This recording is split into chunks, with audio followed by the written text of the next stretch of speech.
जय श्री राधे फ्रेंड्स। वह बड़बड़ाता है, यह नया लड़का काम पर ध्यान देने की बजाय यहाँ हंसी मजाक कर रहा है, इसकी तो क्लास लेनी पड़ेगी। गौतम थोड़ा गुस्से में नजर आ रहा था। वह तेज तेज कदमों के साथ उनके पास पहुंच रहा था। नम्रता काफी हंस हंस कर उस नए लड़के से बात कर रही थी।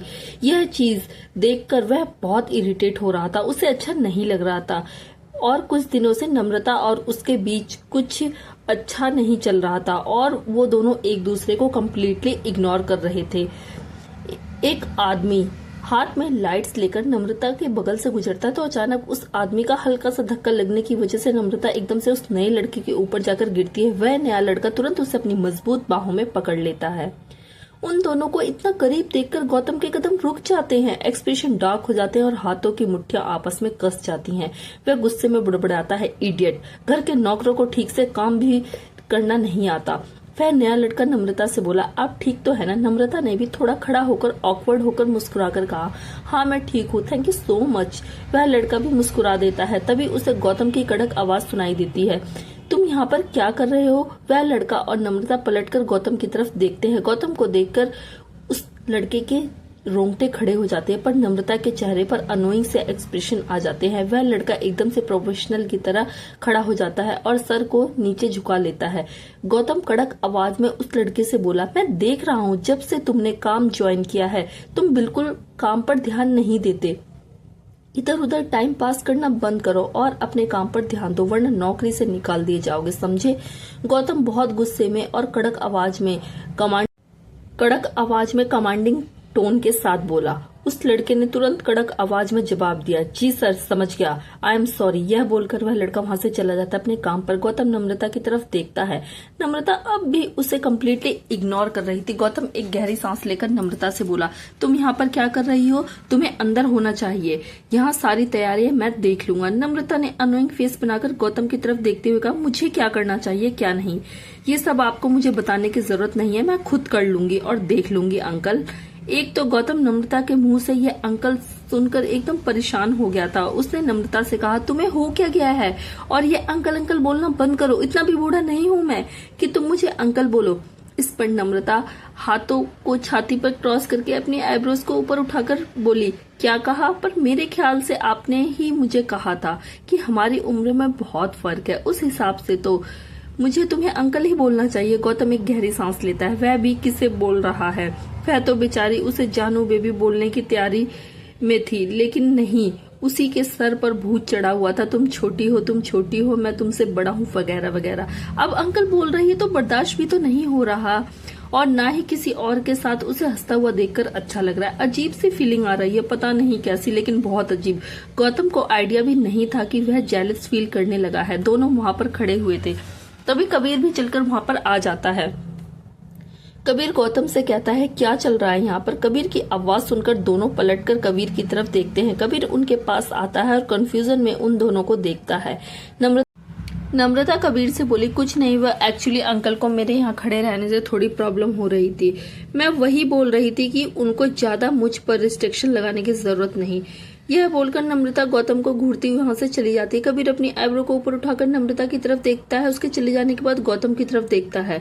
गौतम चुपचाप अपनी जगह पर खड़ा हुआ था। नम्रता उसे टॉन्ट मार रही थी, वह अच्छे तरीके से समझ रहा था। कबीर उससे बोलता है, क्या उसने अभी अभी तुमको अंकल बोला? गौतम अपनी आंखें रोल करके चेहरे को घुमा लेता है। कबीर एक गहरी सांस लेकर गौतम के कंधे पर हाथ रखकर कहता है, जानू बेबी बनने की उम्र में इतनी खूबसूरत लड़की से अंकल बुलवाते हुए तुम्हें जरा भी शर्म नहीं आई ना? वह देखो, स्विमिंग पूल में अभी अभी पानी भरा है तो जाकर डूबकर जाकर मर जाओ, कोई मतलब नहीं है तुम्हारी जिंदगी का। अरे वह लड़की कितना पसंद करती है तुम्हें पटाने के लिए कितने पापड़ बेले हैं बेचारी ने, कितना आगे पीछे घूमती रही। क्या किया तुमने उसके साथ जो अचानक से तुम उसके अंकल हो गए?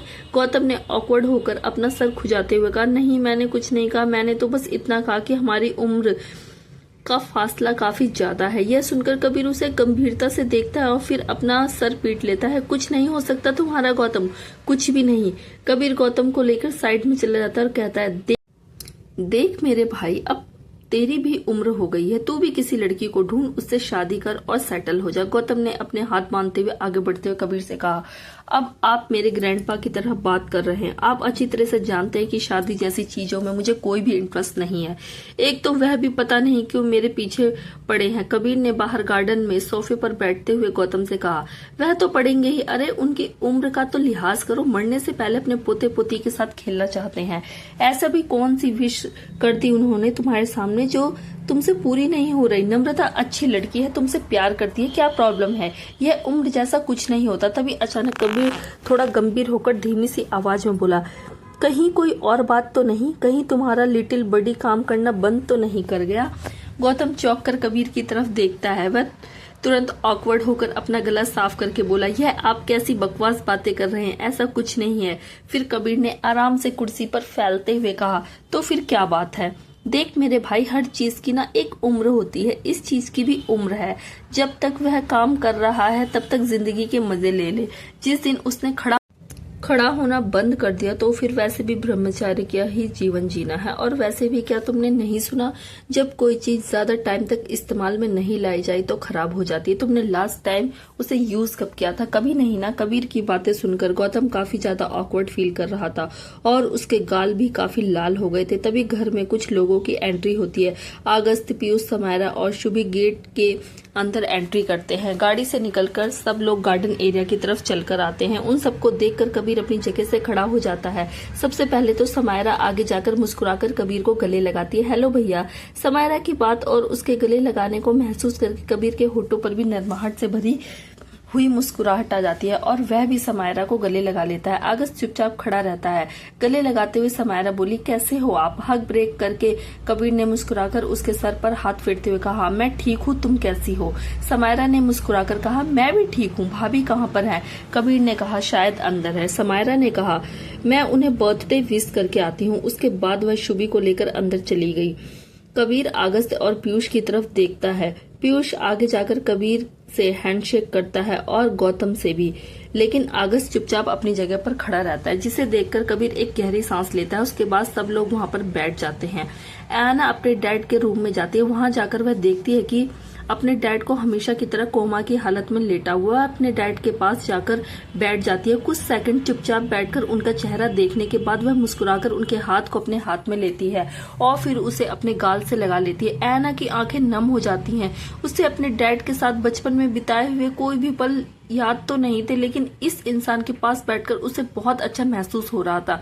एकदम पिता बेटी वाली फीलिंग आ रही थी। एना अपने पिता से बोली, डैड आज मेरा बर्थडे है, कबीर ने मेरे लिए बर्थडे पार्टी अरेंज की है और यह देखिए।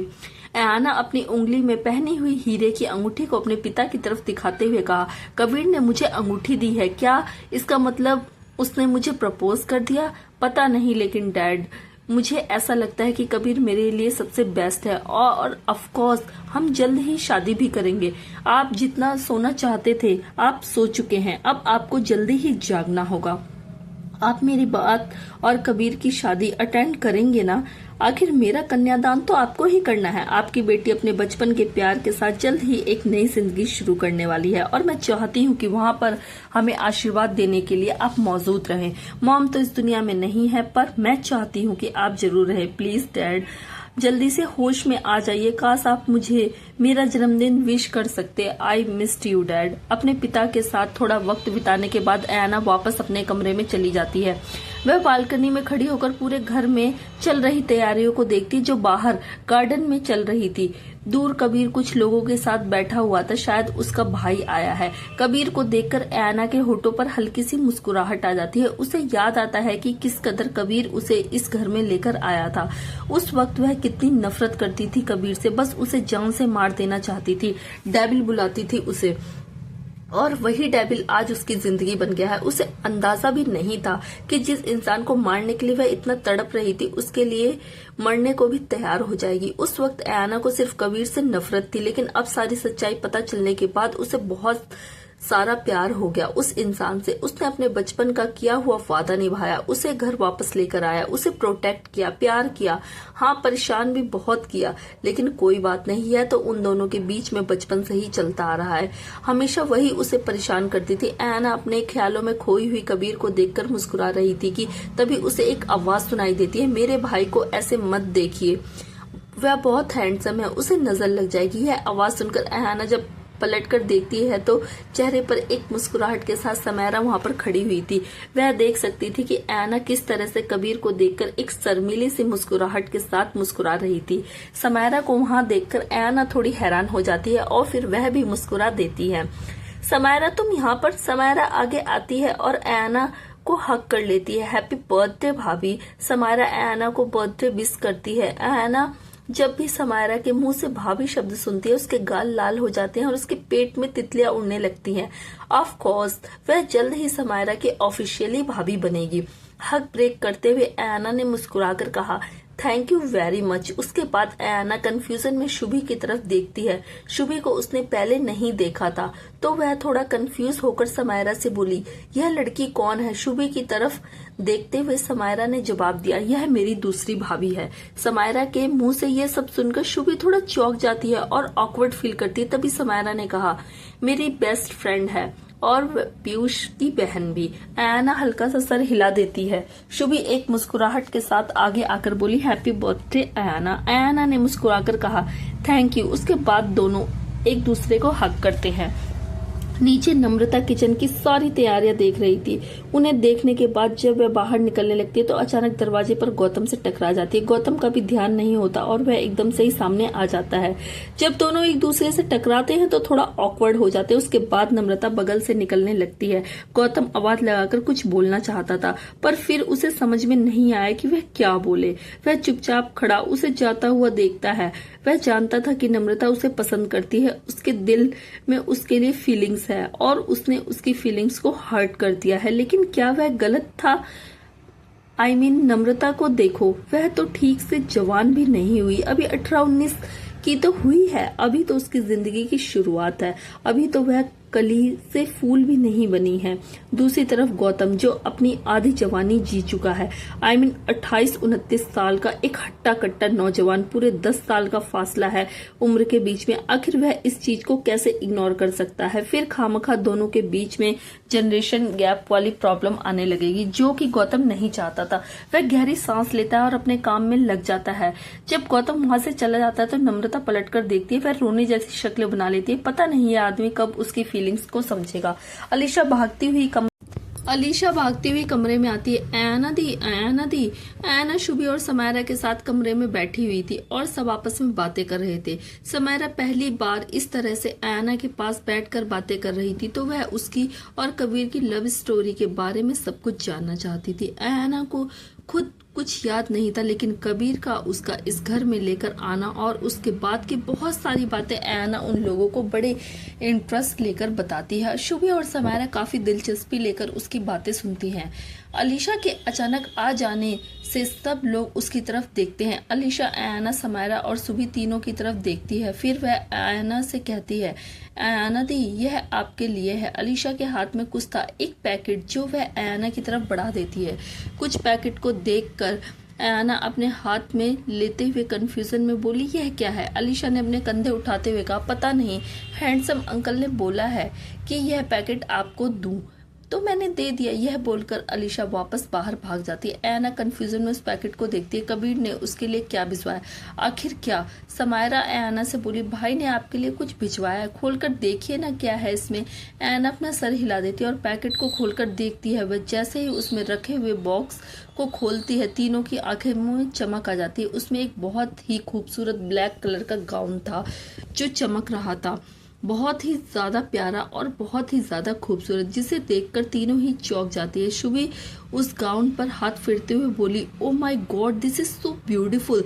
समैरा और ऐना भी एग्री करते हैं। शुभी ऐना से बोली, लगता है कबीर तुम्हें बहुत प्यार करता है, तुमसे इतनी खूबसूरत ड्रेस भिजवाई है उन्होंने तुम्हारे लिए, आज बर्थडे पार्टी में यही पहनना। सुबह की बात सुनकर ऐना के गाल लाल लाल हो जाते हैं। समायरा उसकी टांग खींचते हुए बोली, क्या बात है, मेरा भाई तो बड़ा रोमांटिक है, देखो तो उसके बारे में सोच सोच कर कैसे गाल लाल हुए जा रहे हैं भाभी के। ऐना थोड़ा ऑकवर्ड होते हुए बोली, क्या तुम लोग भी? अच्छा, मैं इस ड्रेस को एक बार ट्राई करके देखती हूँ। समायरा और शुभी ने तुरंत अपना सर हाँ में हिला दिया। ऐना ड्रेस उठाती और बाथरूम में लेकर भाग जाती है। बाहर गार्डन में सभी लोग गंभीर चेहरे बनाए हाथ में सिगरेट लिए धुएं को हवा में छोड़ते हुए बैठे थे। कबीर ने गंभीर आवाज में कहा, हमें तैयार रहना होगा। कबीर की बात पर सब लोग सहमति से सर हिलाते।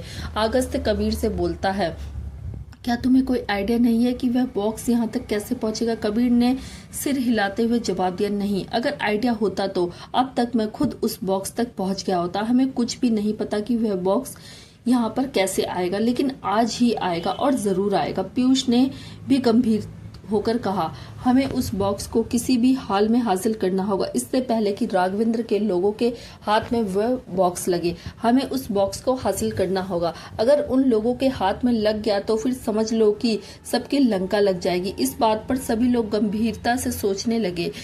कबीर ने गौतम से कहा, तुमने सिक्योरिटी को अच्छे से सेट कर दिया है ना? आसपास बंगले के 10 किलोमीटर दूर तक कोई भी सस्पिशियस आदमी दिखाई दे तो तुरंत उसे पकड़ना, चाहे कुछ भी हो जाए। गौतम ने जवाब दिया, जी बॉस, आप चिंता मत कीजिए, मैंने सारे अरेंजमेंट कर लिए हैं। हमारे ड्रोन यहाँ से 10 से 15 किलोमीटर तक पूरी नजर रखेंगे। हमारी सिक्योरिटी की पूरी टीम उसे एनोसिस इंसान को पकड़ने के लिए तैयार बैठी है। अगस्त कबीर से बोला, क्या तुम्हें लगता है कि उस बॉक्स कोई मामूली इंसान लेकर आएगा? कबीर ने कहा, जैसा कि मैं पहले भी कह चुका हूँ, मुझे नहीं पता कि वह बॉक्स यहाँ तक कैसे पहुंचेगा और उसे कौन लेकर आएगा, पर जहां तक मैं जानता हूँ डैड एक साइंटिस्ट है और उनका दिमाग जरूरत से ज्यादा ही चलता है। उन्होंने जरूर कुछ ना कुछ अरेंजमेंट करके रखा होगा। हमें बस रात तक का इंतजार करना है और कोशिश करनी है कि राघवेंद्र और उसके लोग हमारे एरिया से फिलहाल दूर रहे। आज रात वह लोग भी उस इंसान को पकड़ने की पूरी कोशिश करेंगे जो वह बॉक्स लेकर आएगा। कुछ महत्वपूर्ण चर्चा कबीर की बात पर सब लोग सहमति में सर हिला लेते हैं। दूसरी तरफ तुषार राघवेंद्र और भूपेंद्र के कमरे में एंट्री करता है। दोनों वहां पर बैठे थे। तुषार उन दोनों के पास आकर बोला, आप लोग अब तक सिर्फ बैठे हुए हैं, आपको अच्छी तरह से पता है कि आज उस लड़की का बर्थडे है, आज उसके पास वह बॉक्स पहुंचने वाला है, कोई अरेंजमेंट की है या नहीं? राघवेंद्र ने तुषार की तरफ देखकर कड़क आवाज में कहा, मैंने तुमसे कितनी बार कहा अपने बाप के सामने थोड़ा तमीज से बात किया करो। तुम्हें फिक्र करने की कोई जरूरत नहीं। उस बॉक्स के लिए जितना तुम बेताब हो रहे हो उससे कहीं ज्यादा हम लोग भी बेताब हो रहे हैं।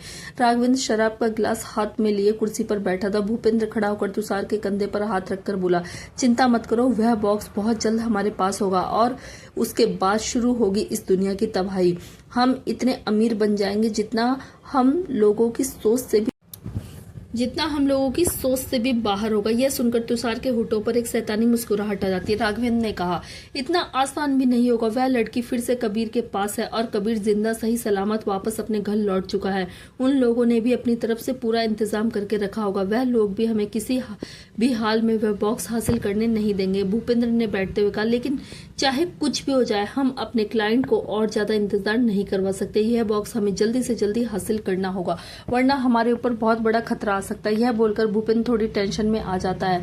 उसकी टेंशन को समझते हुए तुषार भी थोड़ी चिंता में आ जाता है, लेकिन राघवेंद्र बिल्कुल नॉर्मल होकर अपनी जगह पर बैठा हुआ था। शराब का एक घूंट लेते हुए उसने कहा, हम उसे हासिल कर लेंगे, चिंता मत करो। फिलहाल तो हमें नजर रखनी होगी। आज उसे लड़की का जन्मदिन है, उसके घर के चारों तरफ हमारे आदमी का तैनात होना बहुत जरूरी है, क्योंकि जो कोई भी बॉक्स लेकर वहां पर आएगा उसे उन लोगों से पहले हमें पकड़ना है। राघवेंद्र ने तुषार की तरफ देखकर बोला, जल्दी से जल्दी अपने सबसे अच्छे आदमियों को इस काम पर लगा दो और ध्यान रहे कबीर की सिक्योरिटी भी वहां पर मौजूद होगी, गलती से भी उनकी नजरों में नहीं आना। तुषार तुरंत अपना सर हिलाकर बोला, चिंता मत कीजिए डैड, वह मैं संभाल लूंगा। यह बोलकर तुषार वहां से चला जाता है और बाहर जाकर एक फोन कॉल करता है।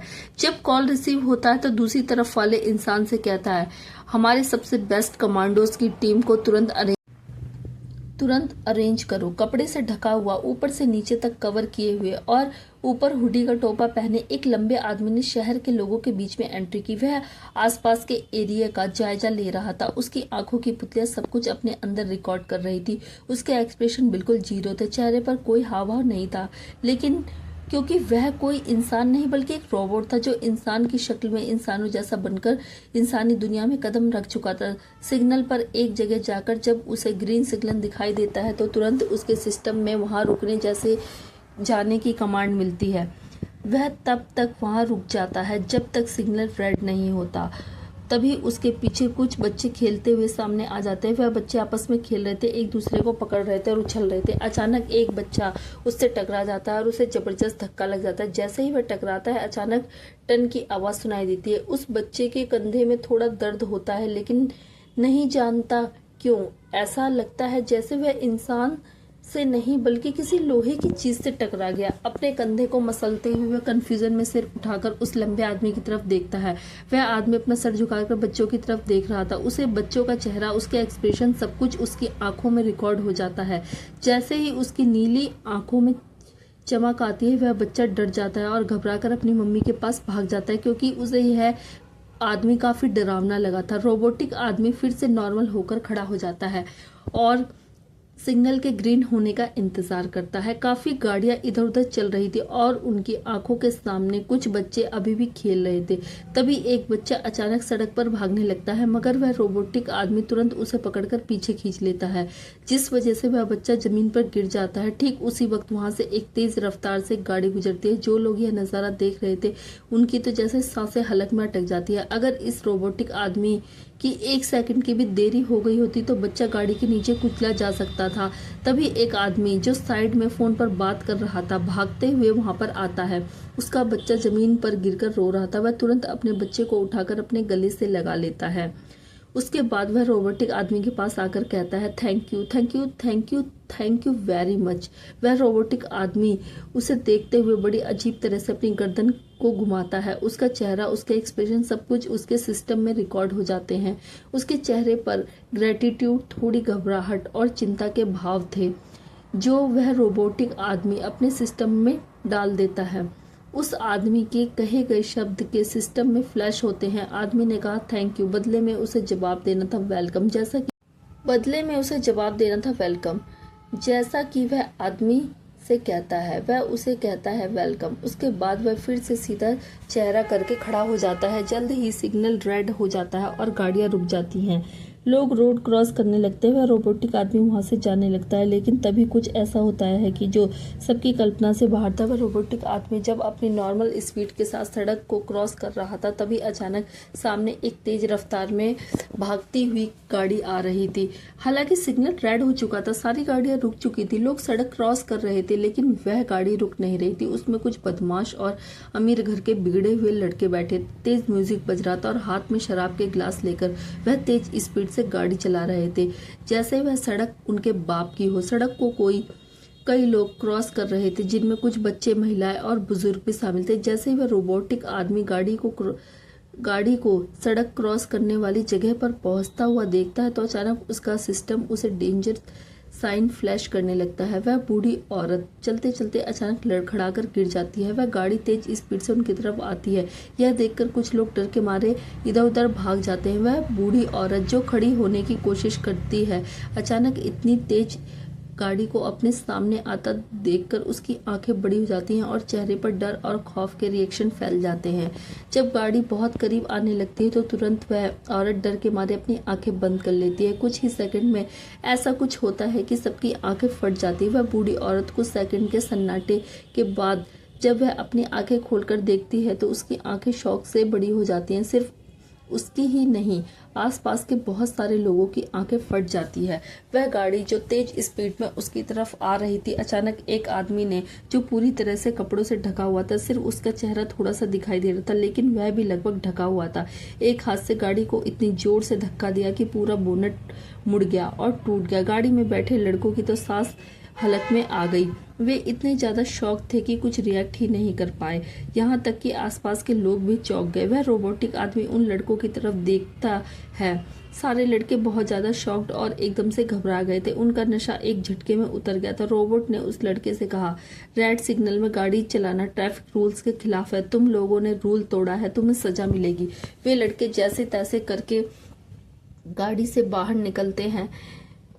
सामने से गाड़ी की हालत देखकर उसमें से किसी की भी हिम्मत नहीं कि इस बाहुबली ताकतवर इंसान के पास जाकर मुंह लगे। वैसे तो वे अमीर बाप के बिगड़े हुए बेटे थे, लेकिन जान तो उन्हें भी प्यारी थी। इस आदमी से कौन पंगा लेगा जिसने एक हाथ से गाड़ी का अगवाड़ा ही मोड़ दिया। वह उनका क्या हाल करेगा। ट्रैफिक पुलिस आता है, उन लड़कों को वहां से ले जाता है, गाड़ी को भी वहां से हटा दिया जाता है। वह रोबोट जाकर बूढ़ी औरत की मदद करती है, क्योंकि उसके सिस्टम में उसे यह कमांड मिलती है कि जरूरतमंद और लाचार की मदद करना जरूरी है। ऐसी हजारों लाखों कमांडोज उसके अंदर मौजूद थी, जो आयाना के डैड ने इसे बनाते वक्त इसके अंदर इंस्टॉल की थी। उसके बाद वह रोबोट सीधे शहर की तरफ चला जाता है। उसकी इस हरकत का कई लोगों ने वीडियो बनाया और उसे सोशल मीडिया पर पोस्ट किया।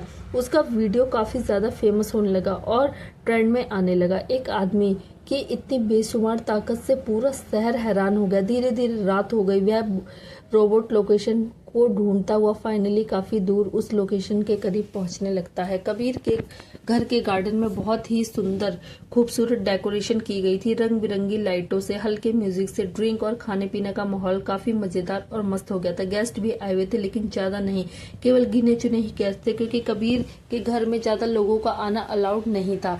जितने भी गेस्ट आए थे उनकी अच्छे से प्रॉपर तरीके से सिक्योरिटी जांच की गई थी। कबीर अपने कमरे में एक बहुत ही खूबसूरत सूट पहनकर तैयार हो रहा था। वह हद से ज्यादा हैंडसम और कातिलाना लग रहा था। वह डिसेंट कपड़ों में एक नॉर्मल जेंटलमैन लग रहा था। ऐसे बिजनेस सूट वह ज्यादा नहीं पहनता था, लेकिन उसके कपड़े पहनने का स्टाइल सबसे अलग, सबसे हटकर और सबसे डिफरेंट था। उसकी पर्सनैलिटी पर यह बहुत सूट करता था। आज आयाना के बर्थडे पार्टी के लिए उसने बिजनेस सूट पहना था और वह बहुत ही ज्यादा आई कैचिंग लग रहा था। सूट ब्लैक कलर का था, जो बिल्कुल आयाना के गाउन से मैच करता था। कमरे के दरवाजे पर खटखट होती है। कबीर दरवाजे की तरफ देखता है। वह चेहरे पर एक मुस्कुराहट के साथ समायरा वहां पर खड़ी हुई थी। आज वह भी काफी ज्यादा खूबसूरत लग रही थी। उसने ब्लू कलर की स्कर्ट पहनी थी, बाल खुले हुए थे, चेहरे पर हल्का सा मेकअप था और होठों पर एक प्यारी सी मुस्कुराहट थी। समायरा को देखकर कबीर के एक्सप्रेशन नरम हो जाते हैं। समायरा अंदर जाकर कबीर को देखते हुए थोड़ा हैरान होकर बोली, ओ माय गॉड, मुझे तो पता ही नहीं था कि मेरे भाई इतने ज्यादा हैंडसम है। You are looking so gorgeous bro. Kabir अपने बालों में हाथ घुमाते हुए हल्का सा मुस्कुरा देती है। Thank you. कबीर के ऐसा शर्माना देखकर समायरा की मुस्कान और भी बड़ी हो जाती है। वह कबीर के पास आकर उसके गालों को खींचते हुए बोली, आप बहुत क्यूट हो। समायरा की हरकत से कबीर की मुस्कान थोड़ी और बड़ी हो जाती है। फिर अचानक कुछ सोचकर समायरा की मुस्कान गायब हो जाती है। उसके चेहरे पर ऐसे भाव देखकर कबीर कंफ्यूजन में बोला, क्या हुआ, अचानक अपसेट क्यों हो गई? समायरा कबीर की आंखों में देखते हुए बोली, भाई मैं कितनी छोटी थी जब आप हमसे अलग हो गए थे। अचानक समायरा की बात सुनकर कबीर को काफी अजीब लगता है, उसे ऑकवर्ड भी लगता है। वह अतीत के बारे में याद नहीं करना चाहता था, पर फिर भी वह जवाब दे देता, तुम 5-6 महीने की थी जब अगस्त तुम्हें लेकर चला गया था। समायरा कबीर की तरफ देखकर बोली, अगस्त भाई ने मुझे ज्यादा कुछ नहीं बताया आपके बारे में और ना हमारे मॉम डैड के बारे में। क्या आप मुझे कुछ बता सकते हो? क्या हम तीनों के मॉम डैड एक ही थे? क्योंकि आज सरनेम डोगरा है और भाई का राव। अचानक अपने मॉम डैड के बारे में याद करते ही कबीर की अपने सीने में एक अजीब सा दर्द महसूस होने लगता है। अतीत का एक भयानक सा दृश्य उसकी आंखों के सामने होकर गुजर जाता है। वह तुरंत अपनी नजरें फेर कर खड़ा हो जाता है। अपने जज्बातों को थोड़ा कंट्रोल करते हुए आईने में देखकर खुद को तैयार करते हुए बोला, नहीं, एक नहीं थे। यह सुनकर समायरा थोड़ी सी हैरान हो जाती है। इसका मतलब हम तीनों का खून का रिश्ता नहीं है? कबीर समायरा की तरफ देखकर बोला, मेरा और अगस्त का खून का रिश्ता नहीं है, मगर तुम्हारा हम दोनों के साथ खून का रिश्ता है। कबीर की बात को समायरा समझ नहीं पाई। मैं कुछ समझी नहीं भाई। कबीर कुछ सेकंड चुप हो जाता है और फिर एक गहरी सांस लेकर कहता है, पर तुम्हें इन सब के बारे में जानने की क्या ही जरूरत है? अचानक तुम्हारे मन में यह सवाल कहाँ से आ गया? समायरा थोड़े उदास चेहरे के साथ बोली, मैं हमेशा सोचती हूँ कि बहुत सारे सवाल हैं, पर अगस्त भाई कभी भी मेरी बातों का ठीक से जवाब ही नहीं देते। जब भी मॉम डैड के बारे में बात करने की कोशिश करती हूँ, बात को टाल देते हैं, कभी भी मेरी बातों का ठीक से जवाब नहीं देते। पर मैं जानना चाहती हूँ, आप बताओ ना प्लीज, कबीर समायरा से बोला। अगर अगस्त्य तुम्हें कुछ नहीं बताना चाहता तो तुम्हें भी जानने की जिद छोड़ देनी चाहिए। अपने भाइयों पर क्या तुम्हें भरोसा नहीं है? समायरा थोड़ा उदास सा चेहरा बनाए कर खड़ी थी। ऐसी बात नहीं है भाई, मुझे आप लोगों पर बहुत भरोसा है, लेकिन सच में जानना चाहती थी। अगर आपको नहीं बताना ठीक है, मत बताइए, पर मुझे इतना तो बताइए कि हम तीनों का आपस में कैसा कनेक्शन है। आप दोनों रिलेटेड नहीं हो, मैं आप दोनों से रिलेटेड हूँ, यह कैसे मुमकिन है? कबीर जानता था कि समायरा इतनी आसानी से मानेगी नहीं, तो उसने कहा, अगस्त के मॉम डैड अलग थे, मेरे मॉम डैड अलग थे। फिर मेरी मॉम और अगस्त के डैड की डेथ हो गई। कुछ सालों बाद मेरे डैड ने अगस्त की मॉम से शादी कर ली, क्योंकि वह लोग पुराने लवर थे जो टाइम के रहते मिल नहीं पाए। उसके बाद जब दोनों अपने अपने पार्टनर्स को खोकर एक दूसरे के सामने आए तो अपनी फीलिंग्स को एक्सप्रेस नहीं कर सके, जो कि सही है, उसमें कुछ गलत नहीं है। फिर उनकी शादी के बाद तुम पैदा हुई। तुम मेरे डैड और अगस्त की मॉम की बेटी हो, यानी हम दोनों के साथ तुम्हारा ब्लड रिलेशन है। अब तो समझ गई ना? समायरा हाँ में अपना सर हिलाते हुए कबीर से बोली, हाँ, हमारे मॉम डैड की डेथ कैसे हुई? समायरा का सवाल सुनकर कबीर थोड़ा चौंक जाता है और चुपचाप खड़ा रहता है। अतीत की वह भयानक रात वह याद भी नहीं करना चाहता था। कबीर ने समायरा से सिर्फ इतना कहा, तुम ना जानो तो अच्छा है सैम, अगर अगस्त ने तुम्हें नहीं बताया तो फिर प्लीज जानने की कोशिश मत करो। जो भी कुछ हुआ वह बहुत बुरा था। अगस्त और मैं उस दर्द से गुजर चुके, शायद इसलिए उसने तुम्हें कुछ नहीं बताया। वह नहीं चाहता कि तुम भी उस दर्द से गुजरो। बस यह समझ लो कि हमारे मॉम डैड अंडरवर्ल्ड की दुनिया का हिस्सा थे और वह दुनिया उन्हें खा गई। समायरा और कबीर कमरे में खड़े हुए थे। कुछ देर के लिए कमरे में एक गहरा सन्नाटा था। समायरा की आंखों से आंसू टपक गए। वह कबीर की तरफ देखकर बोली, इसका मतलब हमारे मॉम डैड को मार दिया था? कबीर काफी सीरियस लेकिन थोड़े दर्द भरे एक्सप्रेशन के साथ हाँ में अपना सर हिला देता है। जो कुछ भी हुआ वह सब कुछ कबीर और अगस्त ने अपनी आंखों से देखा था। समायरा उस वक्त बहुत ज्यादा छोटी थी। समायरा को रोता हुआ देख कबीर उसे अपनी बाहों में खींच लेता है और फिर अपने मजबूत हाथों को उसके चारों तरफ लपेटकर उसे हक कर लेता है। समायरा आंखें बंद करके कबीर को हक कर लेती है। उसे दर्द हो रहा था, मगर कबीर जब उसे बाहों में लेता है उसे अच्छा महसूस होता है, रिलैक्स महसूस होता है, सिक्योर महसूस होता है, बिल्कुल वैसे ही जैसे जब अगस्त उसे अपनी बाहों में लेता है तब उसे महसूस होता था। समायरा कबीर को हक किए हुए बोली, आप हमें छोड़कर क्यों चले गए भैया? आप मेरे और अगस्त भाई के साथ क्यों नहीं आए? समायरा का सवाल सुनकर जैसे कबीर की अतीत याद आ गया हो। आंखें बंद करके एक गहरी सांस लेकर समायरा की पीठ को सहलाते हुए कबीर ने नॉर्मल आवाज में जवाब दिया, क्योंकि उस वक्त मेरा तुम लोगों के से अलग होना बहुत जरूरी था। अगर साथ में होते तो सबके सब मारे जाते और तुम्हें बचाने के लिए अगस्त का तुम्हें लेकर वहां से भाग जाना बहुत जरूरी था। समायरा की आंखों से आंसू टपक जाते हैं। वह अपना सर उठाकर कबीर की आंखों में देखते हुए बोली, और आप कहाँ चले गए थे? आपके साथ क्या हुआ? कबीर समायरा के आंसुओं को पोंछते हुए बोला, इन सब के बारे में जानने की तुम्हें जरूरत नहीं। जो वक्त बीत गया उसके बारे में बात करके, उसे याद करके कोई फायदा नहीं। तुम यह सब सोचना बंद करो। अब मैं हूं ना तुम्हारे पास? समायरा हाँ में अपना सर हिला देती। दोनों भाई बहन एक दूसरे को हक करते हैं। कबीर को काफी अच्छा महसूस हो रहा था। उसने कभी सोचा भी नहीं था जिंदगी में कि कभी उसकी बहन फिर से उसके पास आकर उसे हक करेगी। छोटी सी समायरा को देखा था उसने जब वह छोटी सी थी, उसे याद भी नहीं। थोड़ी ही देर में सब बाहर गार्डन में मेहमान आने इकट्ठे हो जाते हैं। पार्टी के लिए सब तैयार होकर आते हैं। शुभी कमरे से निकलकर सीढ़ियों से होते हुए नीचे आ रही थी और नीचे आते हुए वह बहुत खूबसूरत लग रही थी। तभी अचानक रास्ते में वह अगस्त से टकरा जाती है। शुभी ने एक खूबसूरत सी साड़ी पहन रखी थी और उस साड़ी में वो बहुत ज्यादा खूबसूरत लग रही थी। शुभी ने हल्के गुलाबी रंग की साड़ी पहनी थी जो उसकी गोरी और मुलायम त्वचा को और निखार रही थी। उसकी बड़ी बड़ी काली आंखें, नाजुक नाक और हल्के गुलाबी होठ उसके चेहरे की मासूमियत को बढ़ा रहे थे। उसके काले घने बाल उसकी कमर तक लहराते हुए और भी आकर्षक बना रहे थे। उसकी काजल से भरी हुई आंखें इतनी गहरी थी कि अगस्त एक पल के लिए तो उन्हीं आंखों में डूब जाता है। शुभी अगस्त की तरफ देखती है और अगस्त शुभी की तरफ। शुभी इतनी खूबसूरत लग रही थी कि अगस्त का दिल उसके सीने में उछलने लगता है। उसकी धड़कनें बहुत ज्यादा तेज होने लगती है। अगस्त भी कुछ कम नहीं लग रहा था। लंबी सी हाइट, मजबूत सा शरीर वाला इंसान जिसके चेहरे पर हमेशा कोल्ड एक्सप्रेशन रहते, आज थोड़ी नरमाहट थी। बालों को अच्छे से जेल के साथ सेट करके बिजनेस सूट में शर्ट के ऊपर के 2 बटन को थोड़ा खोलकर अपने हल्के से सीने को एक्सपोज करता हुआ अगस्त काफी ज्यादा हॉट और सेक्सी लग रहा था। इतना हॉट कि शुभी की नजर अगस्त से हटती ही नहीं। तभी अचानक शुभी को कोई पुकारता है। शुभी और अगस्त दोनों थोड़ा होश में आते हैं और एक दूसरे में लगभग डूब ही गए थे।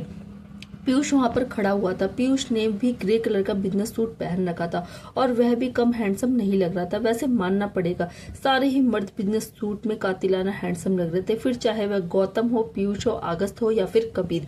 लेकिन लड़कियां भी कम नहीं थी, एक से बढ़कर एक। पीयूष वहां खड़ा होकर उन लोगों को एक दूसरे में यूं खोया हुआ देखता है। अगर सच पूछा जाए तो अगस्त के शुभी के साथ होने से उसे कोई भी प्रॉब्लम नहीं थी, लेकिन जो भी कुछ उसने किया उसके लिए अगर शुभी उसे माफ करे उसके बाद ही वह सब कुछ कर सकता है। जब तक वह माफ नहीं करेगी तब तक वह खुद भी कुछ नहीं कर सकता। वह जानता था कि अगस्त बुरा इंसान नहीं है, लेकिन जिस तरह से हालात उसके सामने पेश किए गए थे, कोई भी आम इंसान इस हद तक जानवर बनने पर मजबूर हो ही जाता।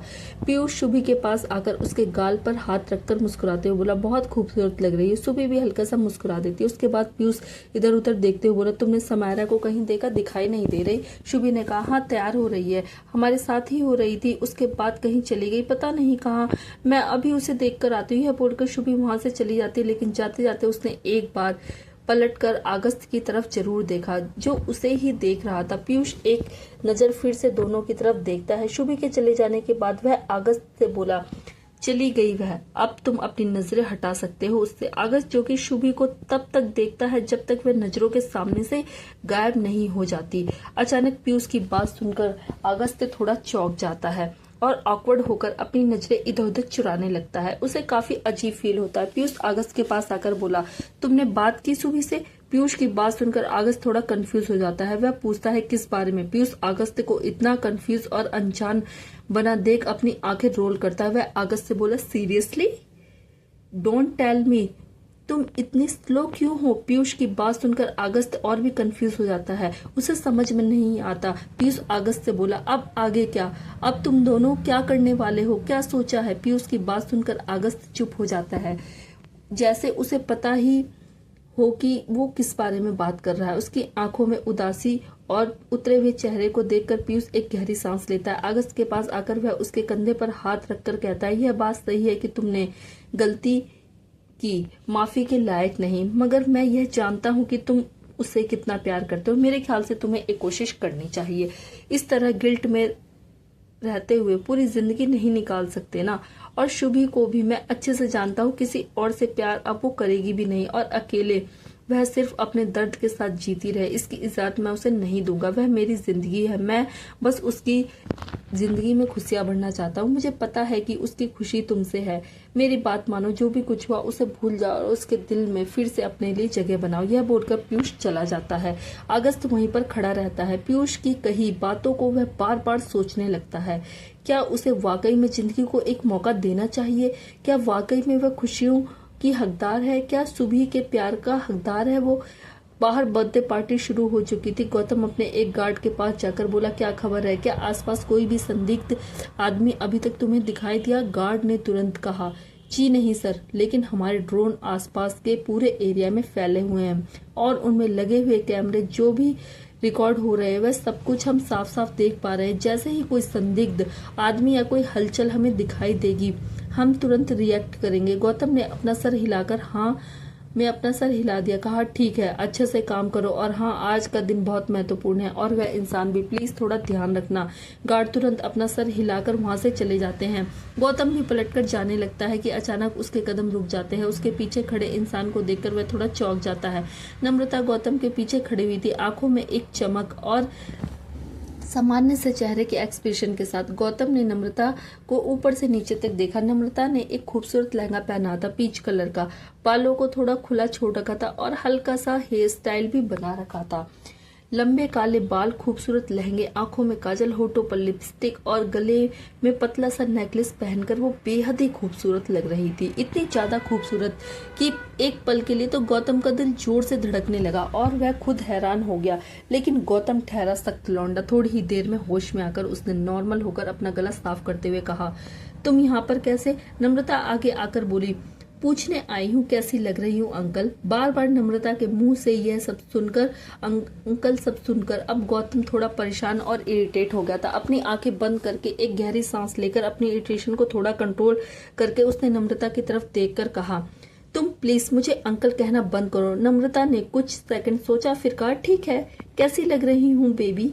नम्रता की बात सुनकर इस बार तो गौतम स्पीचलेस हो गया। उसने कहा, अच्छी लग रही हो और तुम मुझे सिर्फ मेरे नाम से बुलाओगी, अंकल या बेबी इन सब चीजों से नहीं। नम्रता गौतम के करीब आई। गौतम भी सूट बूट में काफी ज्यादा हैंडसम लग रहा था, पर कुछ अलग तो नहीं था क्योंकि वह हमेशा ही सूट बूट में रहता था, यूनिफॉर्म में रहता था।